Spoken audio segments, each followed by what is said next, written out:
জয় হিন্দ বন্ধুরা, তোমাদের সবাইকে স্বাগত জানাই জিকে ল্যাব বেঙ্গলিতে। আজকের এই ভিডিওতে আমরা আলোচনা করব কলকাতা পুলিশ মেন্স এক্সাম 2026 পরীক্ষার জন্য 25টি অত্যন্ত গুরুত্বপূর্ণ জিকে প্রশ্ন। তবে শুধু কলকাতা পুলিশ নয়, WBP, constable, SI, lady constable, panchayat, SSC এবং অন্যান্য সরকারি চাকরির পরীক্ষার প্রস্তুতি নিচ্ছ যারা, তাদের জন্যও এই ভিডিওটি সমানভাবে গুরুত্বপূর্ণ। বন্ধুরা, এই ক্লাসে শুধু প্রশ্নের সঠিক উত্তরই আলোচনা করা হবে না, প্রতিটি প্রশ্নের সঙ্গে সম্পর্কিত আরও কী প্রশ্ন পরীক্ষায় আসতে পারে সেগুলোর গুরুত্বপূর্ণ তথ্য, ব্যাখ্যা এবং এক্সট্রা নোটও বিস্তারিতভাবে আলোচনা করা হবে। ফলে একটি প্রশ্ন পড়ে তোমরা একই টপিক থেকে একাধিক প্রশ্নের প্রস্তুতি নিতে পারবে। তাই অনুরোধ করব, ভিডিওটি শুরু থেকে শেষ পর্যন্ত মনোযোগ সহকারে দেখো, প্রতিটি প্রশ্নের উত্তর নিজে দেওয়ার চেষ্টা করো এবং নতুন কিছু শিখলে অবশ্যই কমেন্টে জানাও। আর যদি তোমরা নিয়মিত এই ধরনের practice set, mock test, GK class এবং চাকরির পরীক্ষার গুরুত্বপূর্ণ প্রস্তুতি পেতে চাও, তাহলে এখনই চ্যানেলটি সাবস্ক্রাইব করে আমাদের সঙ্গে যুক্ত হয়ে যাও। তাহলে চলো আর দেরি না করে শুরু করা যাক আজকের ক্লাস। তাহলে দেখো, প্রথম প্রশ্ন, কঠিন অবস্থায় কোন গ্যাসকে শুকনো বরফ অর্থাৎ ড্রাই আইস বলা হয়? তো option A nitrogen, option B carbon dioxide, option C oxygen, option D hydrogen. তো এই প্রশ্নের সঠিক উত্তরটি হয়ে যাবে অপশন বি কার্বন ডাইঅক্সাইড। তাহলে চলো দেখে নেওয়া যাক এখান থেকে আর কি প্রশ্ন আসতে পারে। দেখো, পরীক্ষায় যদি বলে বায়ুমণ্ডলে সর্বাধিক পরিমাণে কোন গ্যাস রয়েছে, তখন উত্তর হয়ে যাবে নাইট্রোজেন, 78% রয়েছে। বায়ুমণ্ডলে দ্বিতীয় সর্বাধিক পরিমাণে কোন গ্যাস রয়েছে? অক্সিজেন, 21% রয়েছে।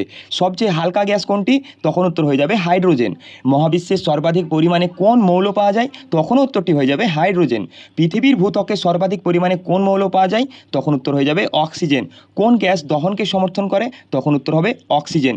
কোন গ্যাস আগুন নেভানোর যন্ত্রে ব্যবহৃত হয়? Carbon dioxide. ড্রাই আইস কাকে বলে? এক্ষুনি আমরা জানলাম, কঠিন কার্বন ডাইঅক্সাইডকে। সালোক সংশ্লেষের সময় উদ্ভিদ কোন গ্যাস গ্রহণ করে? Carbon dioxide. হ্যাবার পদ্ধতিতে অ্যামোনিয়া প্রস্তুতের জন্য কোন দুটি গ্যাস ব্যবহৃত হয়? নাইট্রোজেন ও হাইড্রোজেন। তো বন্ধুরা, এই সব তথ্যগুলো সব বিগত বহু পরীক্ষায় বারবার এসেছে। তো এই পয়েন্টগুলো পারলে নোট করে নেবে, আর তোমরা যদি এগুলো আগে থেকেই জানো তাহলে রিভাইজ করে নাও। 2 নম্বর প্রশ্ন দেখো, পৃথিবীর উচ্চতম জলপ্রপাত কোনটি? অপশন এ নাইগ্রা জলপ্রপাত, অপশন বি ভিক্টোরিয়া জলপ্রপাত, অপশন সি অ্যাঞ্জেল জলপ্রপাত, অপশন ডি সাদারল্যান্ড জলপ্রপাত। তো এই প্রশ্নের সঠিক উত্তরটি হয়ে যাবে অপশন সি অ্যাঞ্জেল জলপ্রপাত। তো চলো দেখে নেওয়া যাক এখান থেকে কিছু গুরুত্বপূর্ণ পয়েন্ট। তো দেখো, পরীক্ষায় যদি বলে ভারতের সর্বোচ্চ জলপ্রপাত কোনটি, তখন উত্তরটি হয়ে যাবে কুঞ্চিকল জলপ্রপাত, কর্ণাটক রাজ্যে রয়েছে।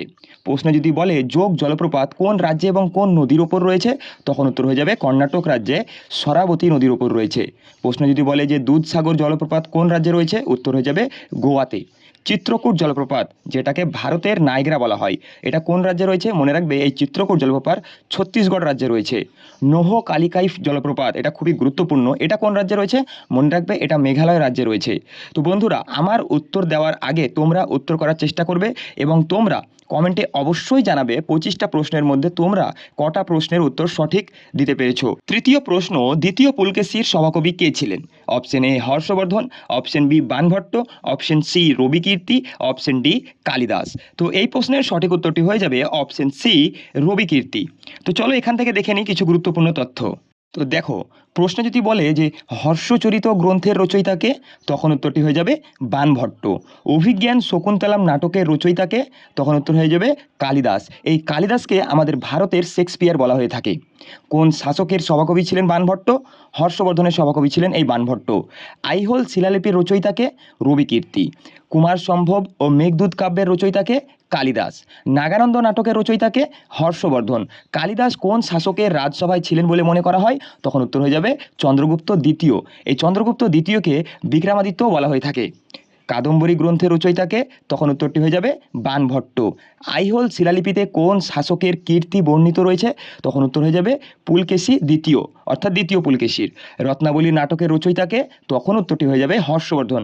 তো বন্ধুরা, এই সব তথ্যগুলো ভালোভাবে নোট করে নিও, কারণ এগুলো পরীক্ষায় বহুবার এসেছে। 4 নম্বর প্রশ্ন, এদের কোনটি দৈর্ঘ্যের একক নয়? অপশন এ আলোকবর্ষ, option A U, option C micron, option D radian. তো এই প্রশ্নের সঠিক উত্তরটি হয়ে যাবে অপশন ডি রেডিয়ান। রেডিয়ান দৈর্ঘ্যের একক নয়। তাহলে রেডিয়ান কিসের একক? মনে রাখবে, রেডিয়ান হচ্ছে কোণের একক। তাহলে দেখে নাও এখান থেকে আর কি প্রশ্ন আসতে পারে। দেখো, কোণের এসআই একক কি? রেডিয়ান। যেটা আমরা এখনই জানলাম, সেটা কিন্তু দৈর্ঘ্যের একক নয়, কোণের এসআই একক হচ্ছে রেডিয়ান। তাহলে দৈর্ঘ্যের এসআই একক কি? মিটার। আলোকবর্ষ কি পরিমাপের একক? তখন উত্তর হয়ে যাবে দূরত্ব বা দৈর্ঘ্য পরিমাপের একক। এক আলোকবর্ষ বলতে কি বোঝায়? আলো 1 বছরে যে দূরত্ব অতিক্রম করে সেটাকেই বলা হয় আলোকবর্ষ। AU এর ফুল ফর্ম কি? Astronomical unit. আর AU মানে হচ্ছে পৃথিবী ও সূর্যের গড় দূরত্বকে AU ইউনিট দ্বারা বোঝানো হয়ে থাকে। মাইক্রন কত মিটারের সমান? তখন হবে 10⁻⁻6 মিটার বা 1 মাইক্রোমিটার। খগোলীয় দূরত্ব পরিমাপের কোন একক ব্যবহৃত হয়? তখন হবে আলোকবর্ষ, AU, পারসেক। পারসেক কি পরিমাপের একক? মহাকাশের দূরত্ব পরিমাপের একক। তো এই তথ্যগুলি মনে রেখো। 5 নম্বর প্রশ্ন, শ্রীলঙ্কা ও ভারতকে আলাদা করেছে অপশন এ পক প্রণালী, option B 10 degree channel, option C 9 degree channel, option D কোনোটিই সঠিক নয়। তো এই প্রশ্নটির সঠিক উত্তরটি হয়ে যাবে অপশন এ পক প্রণালী। তো চলো দেখে নেওয়া যাক এখান থেকে আর কি কি গুরুত্বপূর্ণ প্রশ্ন আসতে পারে। দেখো, 10 ডিগ্রি চ্যানেল আন্দামান ও নিকোবর দ্বীপপুঞ্জকে পৃথক করেছে। 9 ডিগ্রি চ্যানেল মিনিকয় দ্বীপ ও লাক্ষাদ্বীপকে পৃথক করেছে। পক প্রণালী ভারত ও শ্রীলঙ্কাকে পৃথক করেছে, আমরা আগেই জানলাম। পক প্রণালী বঙ্গোপসাগর ও মান্নার উপসাগরকে সংযুক্ত করেছে। তো পরীক্ষায় বলতেই পারে যে বঙ্গোপসাগর ও মান্নার উপসাগরকে সংযুক্ত করেছে কোন প্রণালী? তখন উত্তরটি হয়ে যাবে পক প্রণালী। মান্নার উপসাগর ভারত ও শ্রীলঙ্কার মধ্যবর্তী অঞ্চলে অবস্থিত। লাক্ষাদ্বীপ আরব সাগরে অবস্থিত।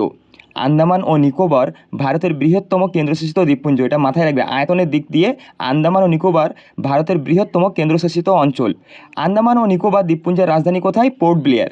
আর এই লাক্ষাদ্বীপের রাজধানী কোথায়? মনে রাখবে কাভারাত্তি। পরীক্ষায় বারবার কিন্তু এসেছে এদের রাজধানীগুলো। ভারতের দক্ষিণতম বিন্দু ইন্দিরা পয়েন্ট, যেটি গ্রেট নিকোবর দ্বীপে অবস্থিত। ইন্দিরা পয়েন্ট গ্রেট নিকোবর দ্বীপের দক্ষিণ প্রান্তে অবস্থিত। তো এই তথ্যগুলো ভালোভাবে মনে রাখবা। 6 নম্বর প্রশ্নটি দেখো, IR-20 এবং রত্না এই দুটি কোন শস্যের উচ্চ ফলনশীল জাত? তো অপশন এ ধান, অপশন বি গম, অপশন সি বাজরা, অপশন ডি জোয়ার। তো এই প্রশ্নটির সঠিক উত্তরটি হয়ে যাবে অপশন এ ধান। তো চলো দেখে নেওয়া যাক এখান থেকে কিছু গুরুত্বপূর্ণ তথ্য। তো দেখো, ভারতের সর্বাধিক চাষ হওয়া খাদ্যশস্য কোনটি? মনে রাখবে ধান। ভারতের প্রধান রবি শস্য কোনটি? তখন উত্তর হয়ে যাবে গম। সবুজ বিপ্লব প্রধানত কোন ফসলের উৎপাদন বৃদ্ধির সঙ্গে সম্পর্কিত? তখন উত্তরটি হয়ে যাবে গম। ধান কোন ঋতুর ফসল? মনে রাখবে এটি হচ্ছে একটি খারিফ ফসল। গম কোন ঋতুর ফসল? গম হচ্ছে রবি ফসল। বাজরা ও জোয়ার কোন শ্রেণীর শস্য? মনে রাখবা মোটা দানার শস্য। 2023 সালকে কি হিসেবে পালন করা হয়েছিল?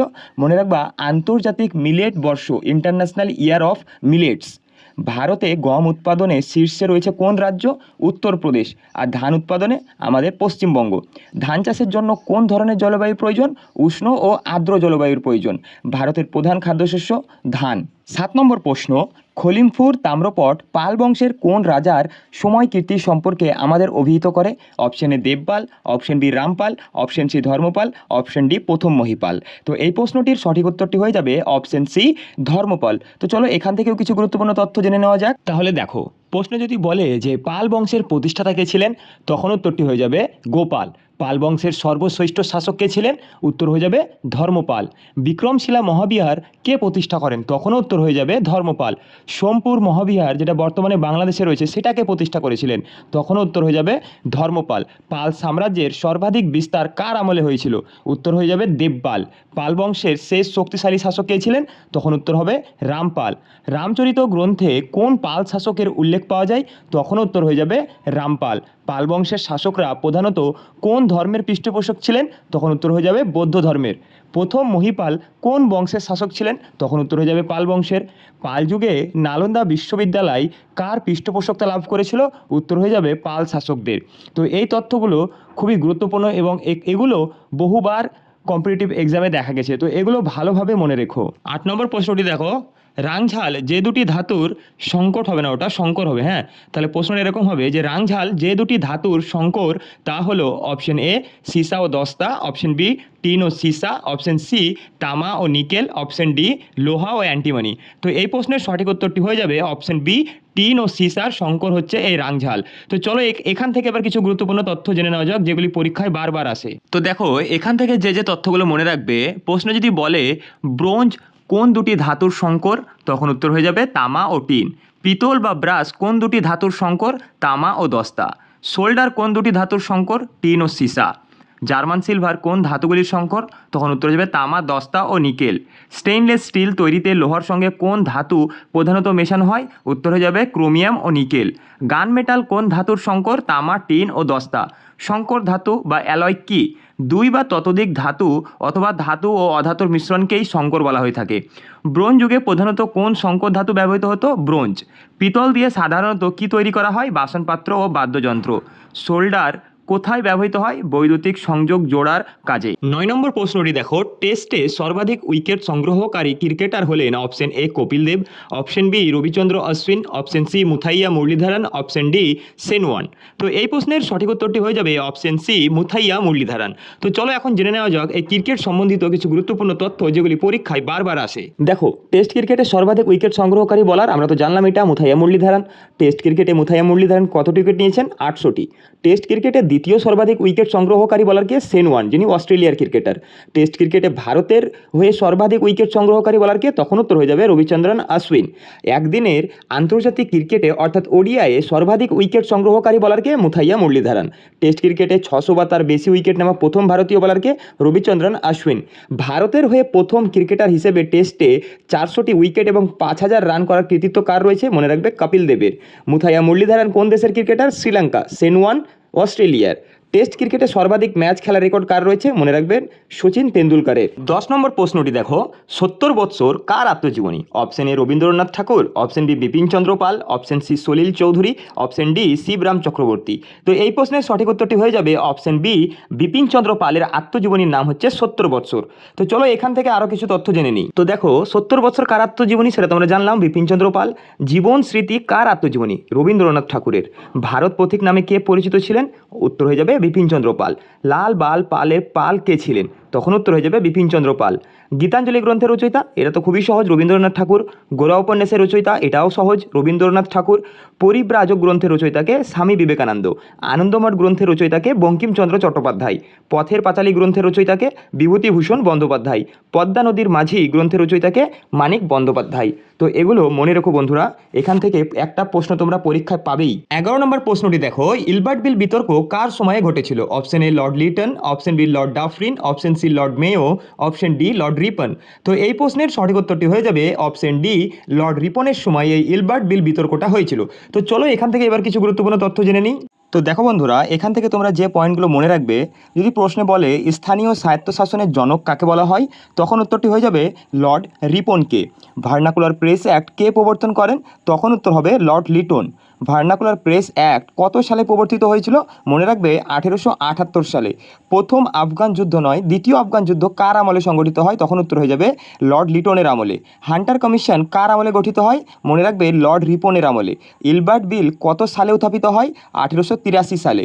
ভারতীয়দের স্থানীয় বিচারিক ক্ষমতা বৃদ্ধির উদ্দেশ্যে এই ইলবার্ট বিল প্রবর্তন করেছিলেন কে? মনে রাখবা স্যার কোর্টনে ইলবার্ট। ভারতের প্রথম কারখানা আইন কার আমলে পাস হয়েছিল? এই লর্ড রিপনের আমলে পাস হয়েছিল। তো এই তথ্যগুলো ভালোভাবে মনে রাখবে, এগুলো বহুবার পরীক্ষায় এসেছে। 12 নম্বর প্রশ্ন, পোলাভারাম প্রকল্প কোন নদীর সাথে সংশ্লেষিত? অপশন এ পেন্নার নদীর সাথে, option B Krishna, option C Godavari, option D Kaveri. তো এই প্রশ্নের সঠিক উত্তরটি হয়ে যাবে অপশন সি গোদাবরী। এই গোদাবরী নদীতেই এই পোলাভারাম প্রকল্পটি রয়েছে। এবার এখান থেকে আমরা কিছু গুরুত্বপূর্ণ তথ্য জেনে নেব। তো দেখো বন্ধুরা, এখান থেকে তোমরা যে যে পয়েন্টগুলো মনে রাখবে, গোদাবরী নদীর উৎপত্তি স্থল কোথায়? মহারাষ্ট্র রাজ্যের ত্রাম্বেকেশ্বরের থেকে। ভারতের দ্বিতীয় দীর্ঘতম নদী কোনটি? গোদাবরী। গোদাবরী নদীকে কি বলা হয়? উত্তর হয়ে যাবে দক্ষিণ গঙ্গা। গোদাবরী নদী কোন সাগরে পতিত হয়েছে? বঙ্গোপসাগরে। কৃষ্ণা নদীর উৎপত্তি স্থল কোথায়? মনে রাখবে মহারাষ্ট্র রাজ্যের মহাবালেশ্বরে। কাবেরী নদীর উৎপত্তিস্থল কোথায়? কর্ণাটকের তালকাবেরি থেকে উৎপত্তি হয়েছে। পেন্নার নদী কোন রাজ্যের গুরুত্বপূর্ণ নদী? মনে রাখবে অন্ধ্রপ্রদেশ রাজ্যের। ভারতের বৃহত্তম নদী প্রকল্পগুলির মধ্যে একটি হচ্ছে এই পোলাভারাম প্রকল্প, যেটি কোন রাজ্যে অবস্থিত? মনে রাখবে অন্ধ্রপ্রদেশ রাজ্যে গোদাবরী নদীর উপর। গোদাবরী নদীর উপর অবস্থিত বিখ্যাত বাঁধ কোনটি? মনে রাখবে জয়কওয়াড়ি বাঁধ। 13 নম্বর প্রশ্ন, প্রথম ফুটবল ওয়ার্ল্ড কাপ অনুষ্ঠিত হয় কত সালে? অপশন এ 1925 সালে, অপশন বি 1962 সালে, অপশন সি 1930 সালে, অপশন ডি 1948 সালে। তো এই প্রশ্নের সঠিক উত্তরটি হয়ে যাচ্ছে অপশন সি 1930 সালে। তো চলো এখন এখান থেকে কিছু গুরুত্বপূর্ণ তথ্য জেনে নিই। তো দেখো, এখান থেকে তোমরা মনে রাখবে প্রথম ফুটবল বিশ্বকাপ অনুষ্ঠিত কত সালে, যেটা আমরা জানলাম 1930 সালে। প্রথম ফুটবল বিশ্বকাপ কোথায় অনুষ্ঠিত হয়েছিল? উরুগুয়ে। প্রথম ফুটবল বিশ্বকাপ বিজয়ী দেশ কোনটি ছিল? উরুগুয়ে। ফিফার পূর্ণ নাম কি? Federation international D football associations. FIFA প্রতিষ্ঠিত হয় কত সালে? 1904 সালে। প্রথম ফুটবল বিশ্বকাপের ফাইনালে কোন দুটি দল খেলেছিল? মনে রাখবে উরুগুয়ে ও আর্জেন্টিনা। ফুটবল বিশ্বকাপ কত বছর অন্তর অনুষ্ঠিত হয়? মনে রাখবে 4 বছর অন্তর। সর্বাধিক ফুটবল বিশ্বকাপ জয়ী দেশ কোনটি? ব্রাজিল। ব্রাজিল কতবার ফুটবল বিশ্বকাপ জিতেছে? 5 বার। আর ফিফার সদর দপ্তর কোথায় অবস্থিত? মনে রাখবে জুরিচ।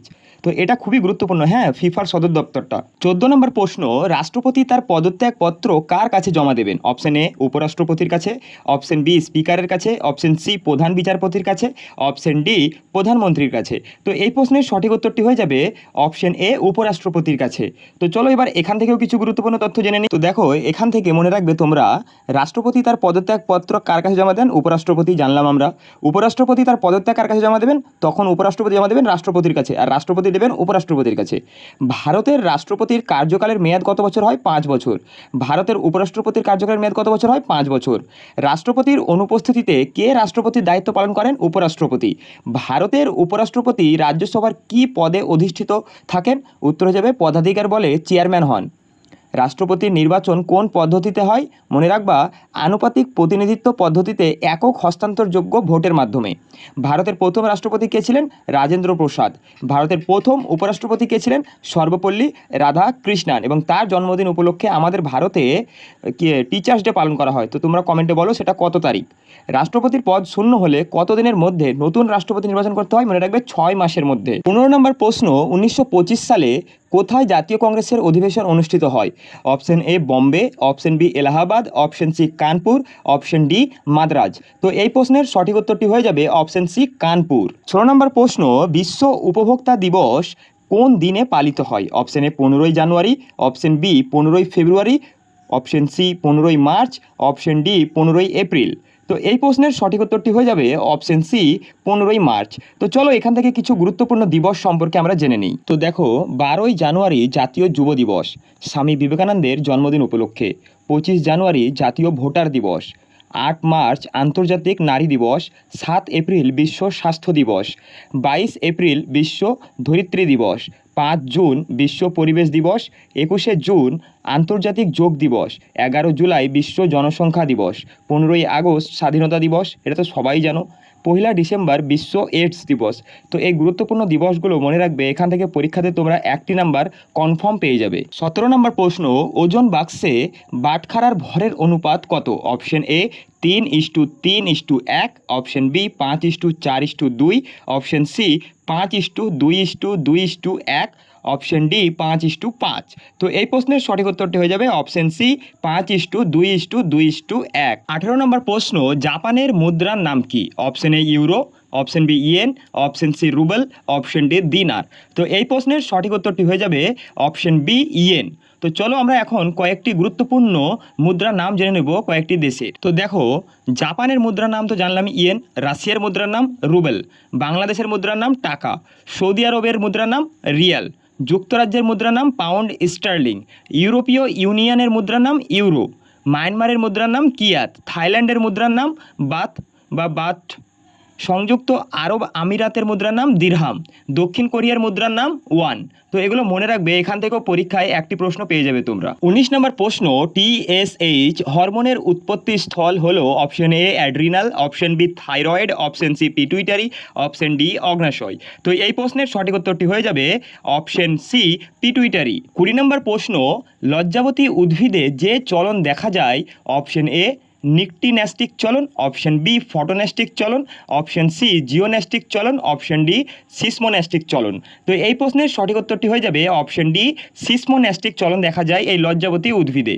21 নম্বর প্রশ্ন, প্রথম চাকা আবিষ্কৃত হয় কোথায়? অপশন এ মেসোপটেমিয়া সভ্যতায়, অপশন বি প্রাচীন গ্রিক সভ্যতায়, অপশন সি মিশরীয় সভ্যতায়, অপশন ডি সিন্ধু সভ্যতায়। তো এই প্রশ্নের সঠিক উত্তরটি হয়ে যাবে অপশন এ মেসোপটেমিয়া সভ্যতায় এই প্রথম চাকার আবিষ্কার হয়েছিল। 22 নম্বর প্রশ্ন, পঞ্চনদের দেশ নামে অভিহিত রাজ্য কোনটি? Option A Gujarat, option B Assam, option C Chhattisgarh, option D Punjab.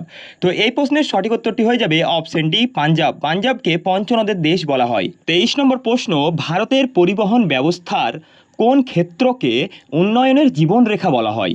Option A আকাশপথকে, অপশন বি জলপথকে, অপশন সি সড়কপথকে, অপশন ডি রেলপথকে। তো এই প্রশ্নের সঠিক উত্তরটি হয়ে যাবে অপশন ডি রেলপথকে ভারতের পরিবহন ব্যবস্থার উন্নয়নের জীবনরেখা বলা হয়। তো তোমরা কমেন্টে বলো এই আমাদের ভারতের রেলপথের জনক কাকে বলা হয় এবং ভারতে কবে কোথায় প্রথম রেলপথ চালু হয়েছিল? 24 নম্বর প্রশ্ন, টম অফ স্যান্ড উপন্যাসটির জন্য কে আন্তর্জাতিক বুকার পুরস্কার জিতেছেন? Option A Kiran Desai, option B Geetanjali Shree, option C Arundhati Roy, option D Shobha they.